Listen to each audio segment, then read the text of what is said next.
25년 고통 끝. 돈보다 내 삶 찾는 60대. 황혼 이혼 결심 남편 없이 살았더니 25년 만에 숨쉬는 평화 비로소 나를 만난 이수연의 회고록.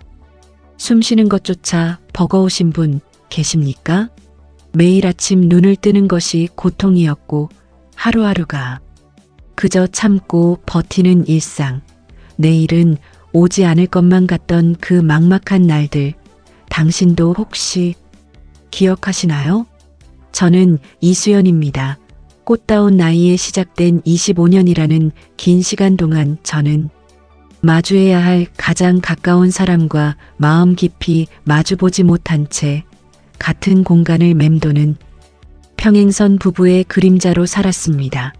그 고립되고 차가운 긴 터널 속에서 저는 빛을 찾기 위해 필사적으로 발버둥 쳤고 마침내 인간다운 삶이라는 눈부신 빛을 발견할 용기를 내어 한 걸음씩 걸어 나왔습니다.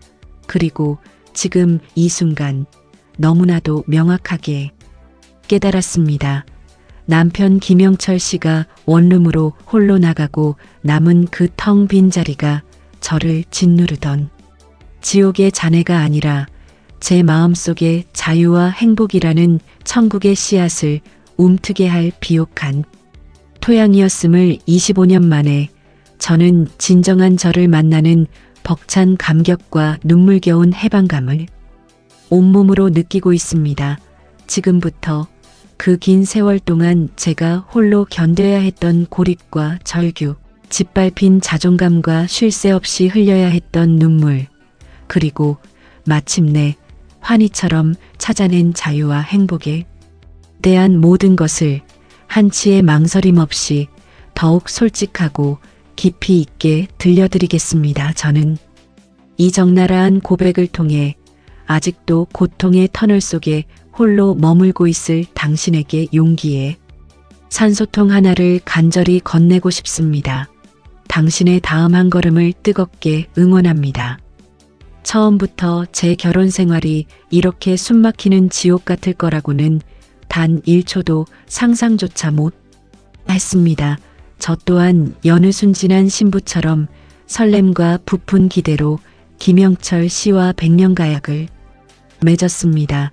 그는 당시 외적으로도 유능해 보였고 직장 내에서도 믿음직스럽다, 가정을 잘 이끌 책임감 있는 사람이라는 긍정적인 평가를 받던 모두가 부러워하는 남자였습니다.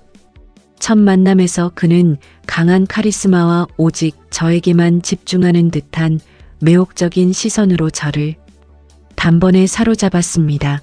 저는 그 강력한 집중을 저를 향한 지극한 애정이라 착각했습니다. 하지만 그 집중이 제 모든 것을 파괴할 집착의 씨앗이 될 줄은, 결혼 후 저의 영혼까지 집어삼킬 괴물이 될 줄은 꿈에도 몰랐습니다. 정말 결혼식이 끝나고 신혼집에 들어오는 첫날 밤부터였을까요? 우리 관계에는 투명하지만 견고한 벽이 소리 없이 하나둘 쌓이기 시작했습니다. 모두가 달콤한 설렘 속에 있어야 할 신혼 첫날, 그는 제 여동생이 보낸 진심 어린 축하 메시지를 보더니 차가운 경고를 퉁명스럽게 던졌습니다. 왜 남편보다 동생과 더 친한 것 같냐? 이제부터는 나한테만 집중해라. 가족보다 내가 먼저다. 그 섬뜩한 한마디가 모든 억압과 통제의 잔혹한 시작이었습니다. 그 투명한 벽은 다름 아닌 남편의 수시로 폭발하는 불같은 성격과 저의 주변 모든 것을 향한 과도하고 비이성적인 의심이었습니다. 그 억압적인 기세는 시간이 지날수록 저를, 그리고 우리 관계 전체를 서서히, 그러나 숨막힐 정도로 확실하게 짓눌렀습니다. 마치 깊은 심해 속의 고통스러운 수압처럼 저는 25년간 보이지 않는 고통 속에 시달려야 했습니다. 제 삶의 모든 숨통을 가장 치명적으로 옥죄던 것은 바로 의처증이라는 이름의 병이었습니다. 그것은 단순한 의심의 수준을 넘어 이미 통제와 정신적 폭력으로 변질된 병이 되어버린 상태였죠. 그것은 구체적이고 비인간적인 일상의 규칙과 폭력적인 심리적 통제로 제 삶의 모든 영역을 잠식해 들어왔습니다. 결혼 초부터 친구 모임, 심지어 정기적인 친척 모임까지 일절 금지되었습니다.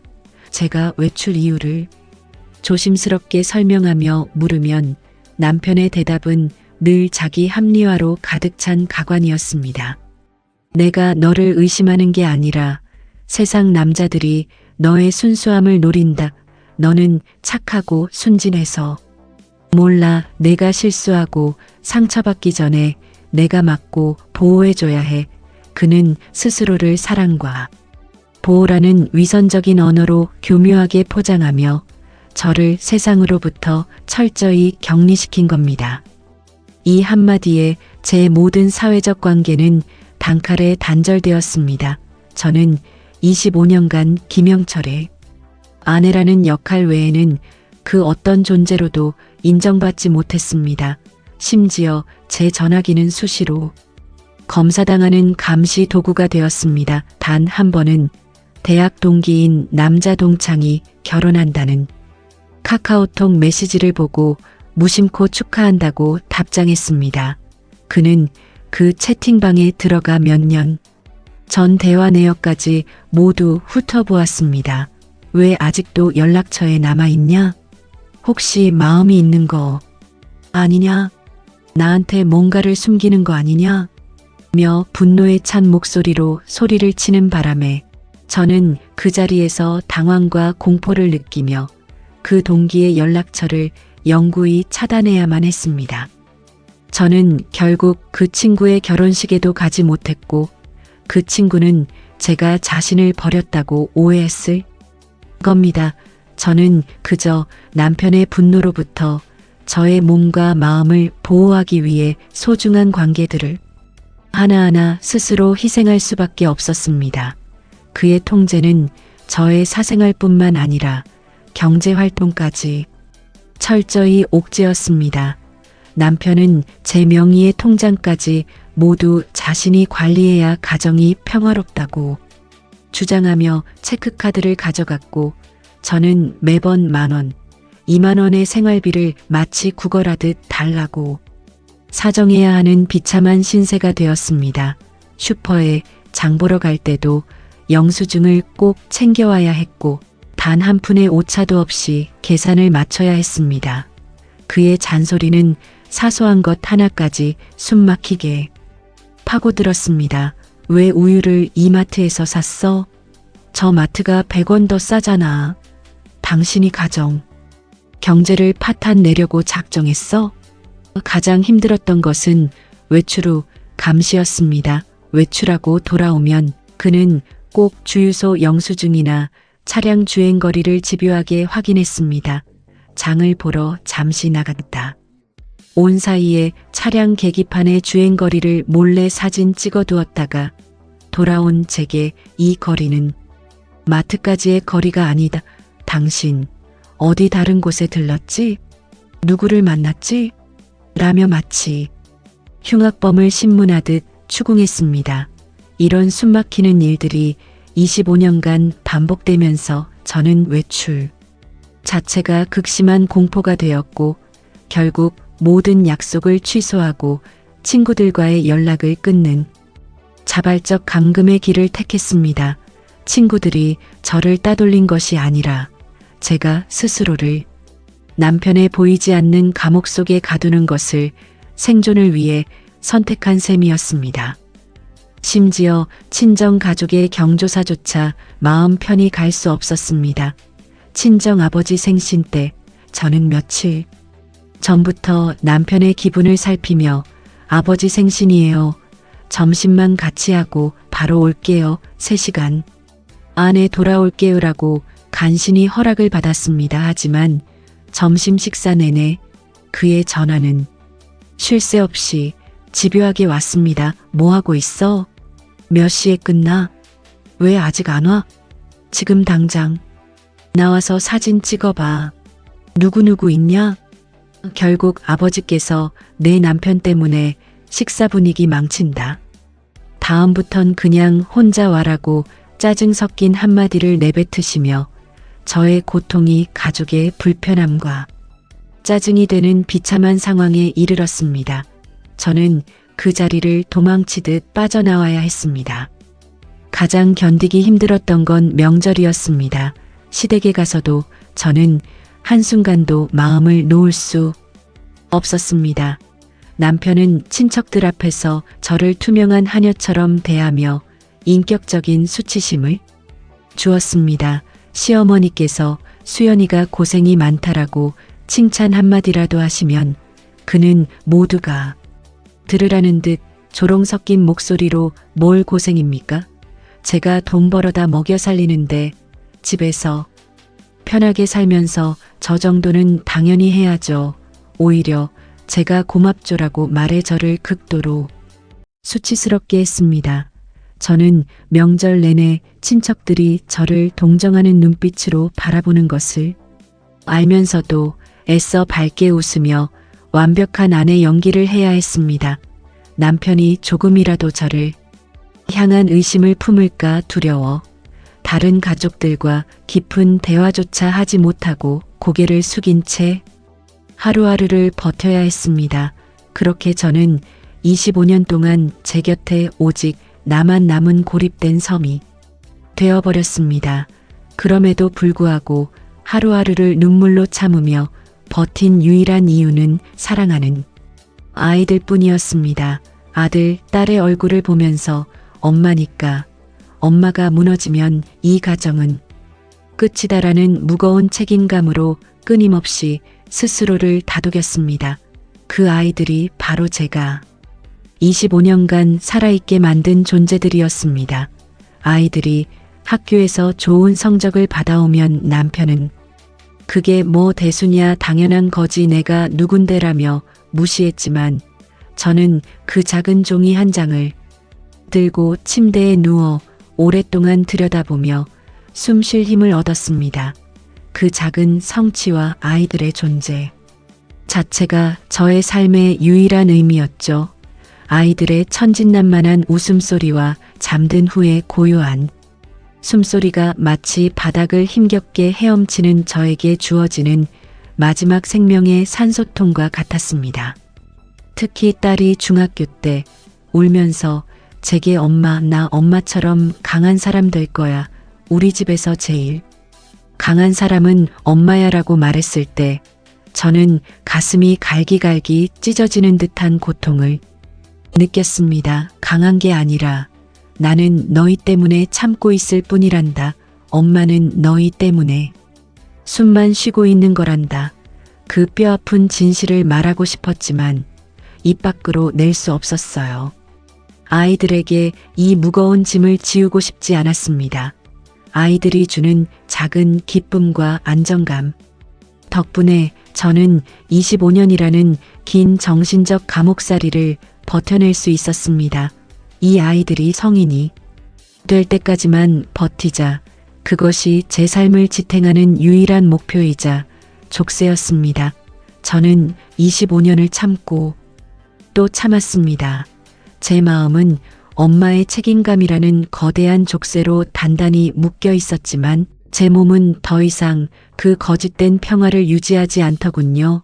그 한계를 몸이 비명처럼 외치기 시작했을 때가 있었습니다. 바로 막내딸이 20살이 되어 성인이 되던 해였어요. 이제 아이들도 어엿한 성인이다. 내 사명은 끝났다는 일종의 해방감과 동시에 그동안 억눌렀던 모든 분노와 스트레스, 좌절감이 마치 댐이 무너지듯 제 몸을 덮치기 시작했습니다. 엎친 데 덮친 격으로 저를 짓누르는 최악의 상황이 찾아왔습니다.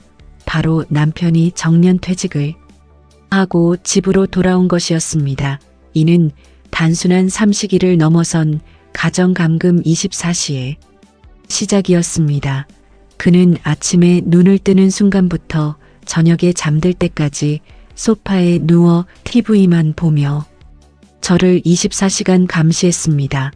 제가 잠깐 쓰레기를 버리러 나갈 때조차 어디 가냐?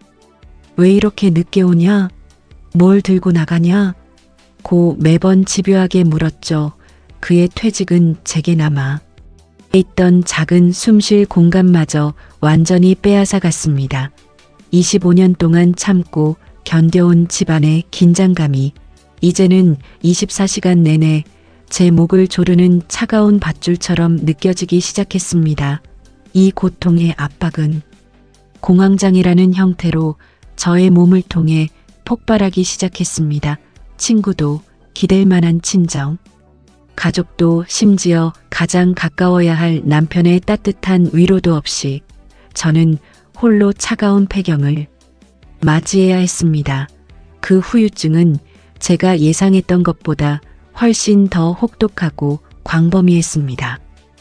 밤마다 찾아오는 갑작스러운 식은땀과 새벽 2시만 되면 거짓말처럼 눈이 떠지는 만성, 불면증, 그리고 이유 없이 치솟는 히스테리성 짜증이 쉴 새 없이 저를 괴롭혔습니다. 건강검진 결과는 저를 더욱 충격과 절망에 빠지게 했습니다.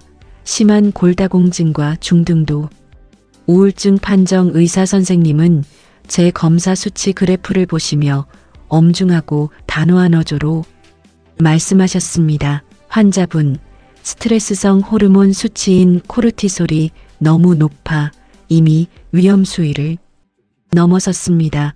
몸의 면역 체계와 자율신경계가 완전히 무너져 내리고 있어요. 이렇게 방치하면 생명이 위험할 정도로 심각한 수준입니다. 골다공증과 우울증 외에도 25년간 억눌린 독성, 스트레스는 제 위장까지 완전히 파괴했습니다. 저는 타들어가는 듯한 통증의 만성적인 역류성 식도염에 시달렸고 위가 경련을 일으켜 밥을 먹으면 곧바로 토해내는 일이 일장처럼 잦았습니다. 집에 와서 이 처참한 건강 상태를 남편 김영철 씨에게 조심스럽게 말하면 돌아오는 대답은 늘 냉랭한 무시와 윽박지름이었습니다. 에이, 나이 먹으면 다 그런 거지. 남들 다 겪는 걸 가지고 별거 다 앓는다. 엄살 피우지 말고 그냥 운동이나 해. 너만 힘든 줄 아냐? 나는 너 때문에 속이 더 아프다. 그의 냉랭한 윽박지름과 무시는 제 육체적 고통 자체를 부정하고 아픈 것조차 제 탓인 것처럼 만들어버렸습니다. 저는 병원에서 받은 생명줄 같은 약들을 남편 몰래 숨겨 먹어야 했습니다. 그가 보면 그런 걸 먹으면 중독된다거나 나약한 소리 하지 말라며 쓰레기통에 버릴까봐 두려웠기 때문입니다. 고통을 호소할 권리, 심지어 아파서 약을 먹을 권리조차 박탈당한 철저히 고립된 삶이었습니다. 한 번은 심각해진 골다공증 때문에 허리가 너무 아파서 침대에서 몸을 뒤척이다 무심코 살짝 신음소리를 냈더니 옆에서 자던 그가 벌떡 일어나 저를 향해 소리를 질렀습니다. 시끄럽다. 지금 몇 시인데 잠을 방해하냐? 아프면 병원을 가야지. 왜 밤에 잠자고 있는 나를 괴롭혀? 당신 일부러 나 불편하게 하려고 이러지. 그 순간 저는 온몸이 얼어붙었습니다. 아픈 것조차 눈치를 봐야 하는 생활. 내 고통을 가장 가까운 가족에게조차 털어놓을 수 없는 이 지독한 외로움은 저의 존재 자체를 산산조각 냈습니다. 병원에 홀로 가서 주사를 맞고 약을 받아 나올 때면 로비에서 남편에게 부축받으며 걷는 할머니, 딸에게 손잡여 안부를 묻는 아내를 보며 홀로 벤치에 앉아 소리 없이 눈물을 흘렸습니다. 내 인생은 대체 뭐였지? 이 극심한 고통을 홀로 감당해야 하는 이유가 뭘까? 내가 전생에 무슨 죄를 졌기에라는 생각에 정말 막막했습니다. 집에 돌아와도 병원에선 뭐라고 했냐, 심각하진 않냐는 따뜻한 질문 대신 돈은 또 얼마나 썼냐, 영수증 가져와 봐라는 차가운 비난만이 저를 기다리고 있었죠. 저의 건강은 그에게 돈 낭비 이상의 의미가 없었습니다. 결혼 생활 20년 차쯤 저는 마지막 남은 희망을 걸고 그에게 부부 상담을 눈물로 제안했습니다. 우리 이러다 정말 둘 다 큰일 날 것 같아. 관계가 완전히 무너지기 전에 전문가의 도움을 받자. 제발. 남편은 처음에는 사회적 체면 때문에 마지못해 딱 한 번 따라갔습니다. 그러나 상담소에서 상담가가 그의 의처증과 통제 문제를 구체적으로 지적하자 그는 곧바로 상담가를 향해 불같이 화를 내며 의자를 박차고 일어났습니다. 당신이 우리 부부 사이를 뭘 안다고 헛소리를 하냐? 내 아내는 아무 문제가 없다. 다 나약해서 엄살을 피우는 거다.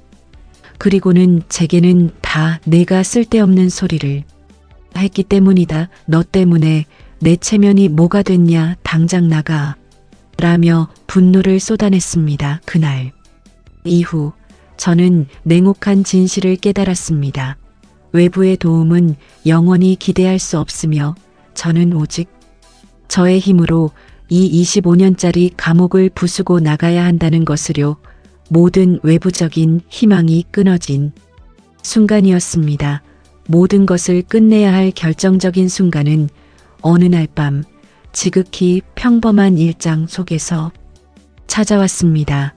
남편이 TV에서 방영하는 드라마를 보다가 여주인공의 과거 연인에 관한 장면에 갑자기 비정상적으로 격분하여 제 앞에서 마치 천지가 갈라질 듯 크게 소리를 지르는 거예요. 평소에도 잦았던 소리였지만 그날의 폭발은 강도와 파괴력이 달랐습니다. 순간 제 가슴이 철렁하고 심장이 터질 것 같았습니다. 숨이 턱턱 막히고 온몸의 혈관이 꽉 조여드는 고통이 느껴졌습니다. 손과 발이 제 의지와 상관없이 떨리고 식은 땀이 폭포수처럼 흘러오시 순식간에 젖었죠. 시야는 점점 어둡게 좁아지고 주변 소리가 모두 멀게 들리는 극심한 공포. 그것이 바로 제 첫 공황 발작이었습니다. 그 엄청난 공포 속에서 머릿속을 스치는 단 하나의 생각이 저의 생존 본능을 깨웠습니다. 더 이상 이 사람과 한 공간에 함께 있으면 나는 정말 죽을 수도 있겠구나. 내일이 아니라 지금 이 자리에서 내가 죽을 수도 있겠구나. 25년을 참고 산 결과가 제 삶의 마침표가 될 뻔한 강력한 생존의 위협이었습니다. 그때 방문이 거칠게 열리고 이미 성인이 된 딸과 아들이 비명소리를 듣고 달려 나왔습니다. 딸은 제가 발작하는 모습을 보고 울면서 남편에게 달려들어 절규하듯 소리쳤습니다. 아빠, 이제 제발 그만해. 엄마가 아빠 때문에 죽을 것 같다고. 제발 좀 조용히 해. 아들은 분노와 슬픔으로 가득 찬 눈으로 남편을 노려보며 떨리는 저를 부축했습니다. 그날 밤 아이들은 제게 가장 강력하고 결정적인 지지를 보내왔습니다. 엄마, 이제 저희 다 컸어요. 더는 아빠 때문에 참고 살지 마세요. 엄마의 행복이 바로 저희의 행복이에요. 저희가 엄마를 지켜드릴게요. 엄마는 나가셔도 돼요. 아이들의 진심 어린 절규와 굳건한 지지, 그리고 저를 죽음의 문턱에서 깨어나게 한 강력한 생존 본능이 바로 더는 못 참겠다는 결연한 결심으로 이어졌습니다. 이제는 제가 살기 위해 이혼해야 한다는 확신과 사명감이 들었습니다. 더 이상 아이들을 위한 희생하는 엄마가 아니라 나라는 한 인간을 위해 싸워야 할 가장 중요한 때였습니다. 아이들의 뜨거운 지지 속에 저는 흔들림 없이 이혼을 결심했고 다음 날 아침 남편에게 사실을 전했습니다. 하지만 남편의 반응은 정말 기가 막히게 비열하고 기회주의적이었습니다. 평소 사소한 일로 화를 낼 때마다 헤어지자, 이혼하자, 라고 소리치던 사람이 제가 진심으로 네, 그렇게 합시다. 내일 변호사 선임하고 이혼 수속을 준비하겠습니다. 라고 하자 태도가 싹 돌변했어요. 그는 당황하며 그리고 위협적인 목소리로 말했습니다. 이혼? 그건 절대 안 된다. 내가 무슨 허튼 수작으로 나를 협박하냐? 우리 무슨 철부지 애들 같아? 아이들도 있고, 네. 사회적 체면이 있고, 이혼은 절대 없어. 꿈도 꾸지 마. 그는 제가 경제적 자립 능력이 없을 것이라고, 그리고 제 주변에는 아무도 없을 것이라고 확신하고 믿었기에 제가 절대 이혼을 못할 것이라 경멸적으로 확신했던 겁니다.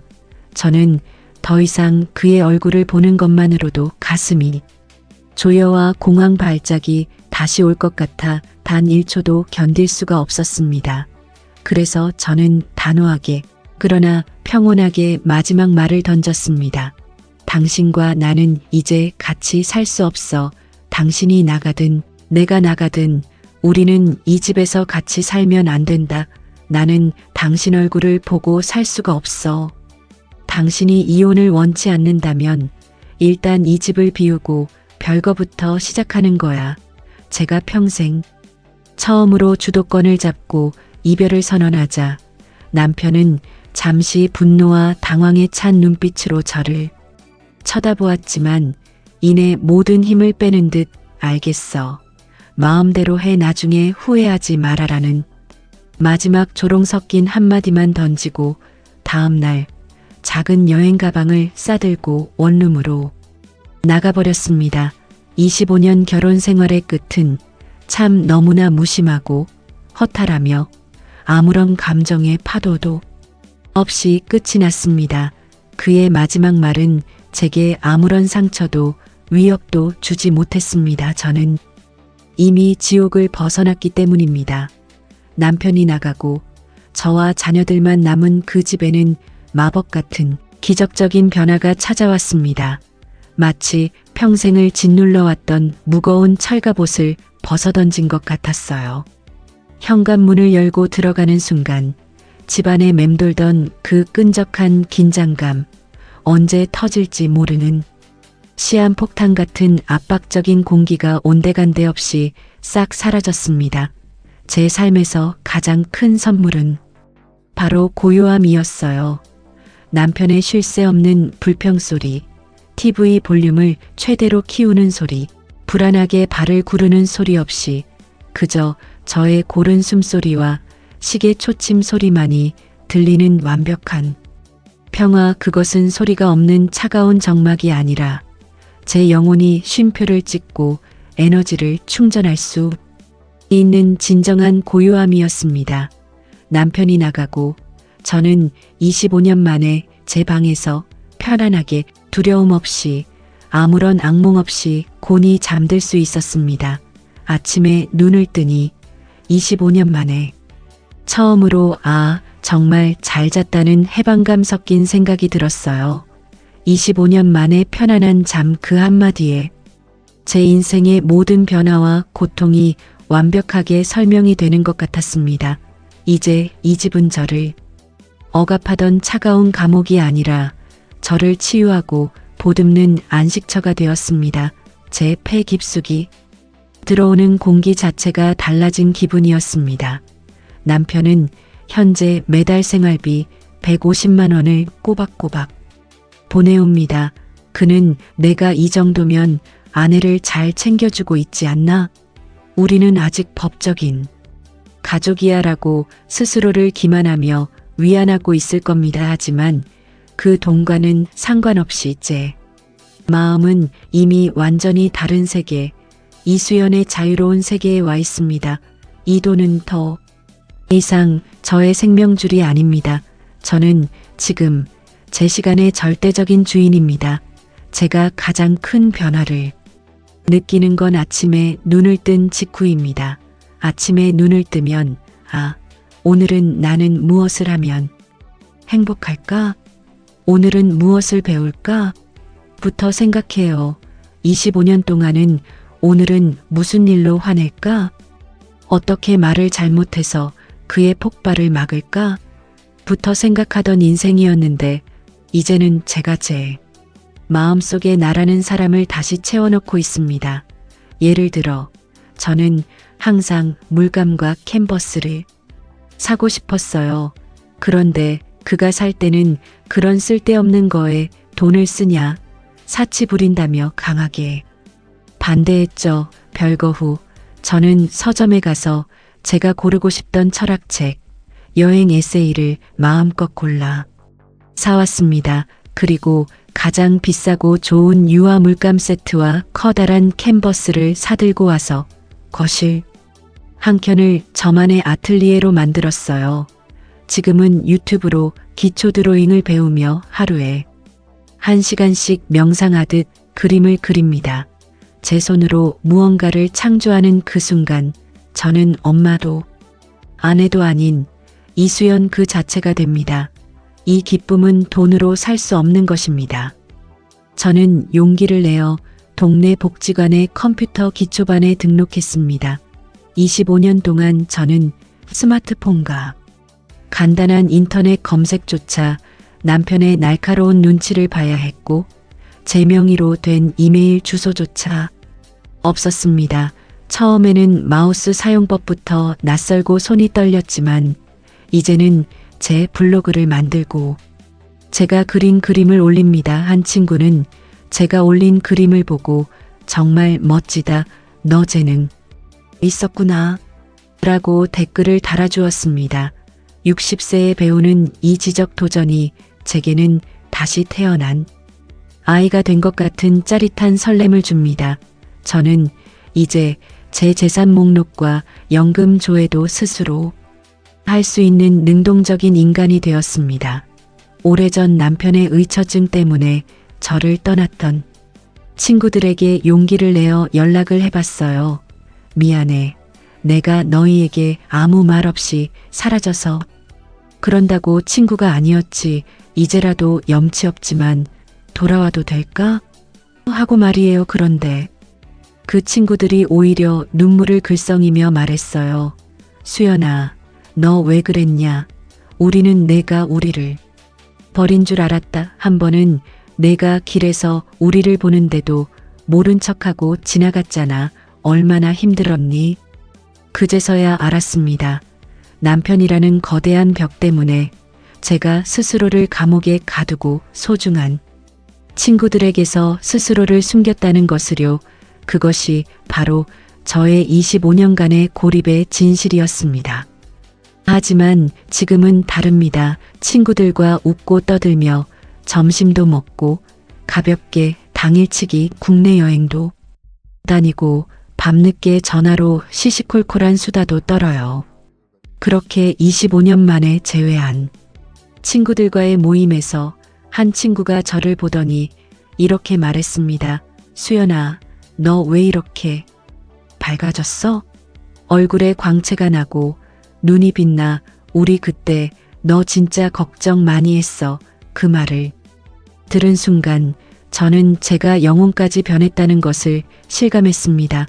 저를 억압하던 검은 그림자가 사라지자 제 안에 갇혀있던 진짜 저가 세상 밖으로 힘차게 나온 겁니다. 별거 후 한 달쯤 지났을 때 이미 성인이 된 딸이 제 방에 들어와서 조심스럽게 그러나 진심을 담아 말했습니다. 엄마, 사실 아빠가 나가고 나서 우리 집 공기가 너무 맑아졌어. 우리도 이제야 숨 쉬는 것 같아. 미안해. 딸은 이어서 울먹이며 말했습니다. 엄마가 너무 아픈데 아빠 때문에 참고 사는 거 우리도 다 알았어. 엄마, 이제 엄마 하고 싶은 대로 살아. 아빠 걱정은 우리가 할게. 엄마가 행복해야 우리도 행복해. 딸의 그 말에 저는 25년간 억눌렀던 모든 눈물을 쏟아냈습니다. 아이들이 저를 지켜주기로 결심한 그 순간 저는 비로소 이혼에 대한 죄책감이라는 마지막 짐을 내려놓을 수 있었습니다. 별거 기간이 길어질수록 이 가슴 벅찬 편안함, 이 자유로움, 이 행복한 일상이 바로 진짜 제 삶이라는 흔들리지 않는 확신이 더욱 깊어집니다. 저는 지금 60의 나이에 비로소 인간 이수연으로 다시 태어나고 있습니다. 이 고통스러웠던 재탄생의 과정은 지금의 자유와 행복을 찾기 위한 필수적인 터널이었습니다. 저는 이제야 인간다운 삶이 무엇인지 조금은 이해하는 것 같아요. 그것은 타인의 차갑고 감시하는 시선에 떨지 않고 누구의 허락 없이도 마음껏 웃고 울 수 있으며 내가 진정으로 원하는 것이 무엇인지를 스스로에게 솔직하게 질문할 수 있는 용기입니다. 그리고 그 답을 찾기 위해 한 걸음 내디딜 수 있는 작은 희망이죠. 저는 지금 변호사에게 재산 분할과 연금 분할에 대한 구체적인 상담을 진행하며 완벽한 경제적 독립을 준비하고 있습니다. 더 이상 그가 보내주는 150만 원이라는 불안한 의존에 기대지 않을 겁니다. 완전한 자유를 쟁취하기 위해서요. 지금 혹시 제 이야기를 들으며 나도 참고만 살았구나 느끼시는 분이 계신가요? 어쩌면 지금 이 순간도 숨이 가쁘게 좁아오는 고통스러운 생활을 하고 계신 분이 있을 겁니다. 누군가를 위해, 무언가를 위해 나 자신을 지워가며 참아내는 삶. 그 자체만으로도 이미 지고 있는 삶의 무게. 저는 정말로 존중합니다. 그 무게를 누구보다 잘 압니다. 하지만 제 이야기가 조금이라도 당신의 가슴에 와닿아 위로가 되고 깊은 공감이 되신다면 오늘 밤 잠들기 전에 단 한 번만 스스로에게 솔직하게 질문해 보셨으면 해요. 내 행복은 어디에 있는가? 나는 지금 이 순간 행복한가? 나이 때문에 주변의 차가운 시선 때문에 당장의 경제적 불안 때문에 두려워하지 마세요. 그 모든 두려움은 나를 억압하는 과거의 그림자가 만들어낸 환영일 뿐입니다. 진정한 내 삶을 살기에는 60세도 70세도 그 어떤 나이도 전혀 늦지 않았음을 제가 제 삶으로, 제 빛나는 눈빛으로, 제 진심 어린 미소로 온몸으로 증명하고 있습니다.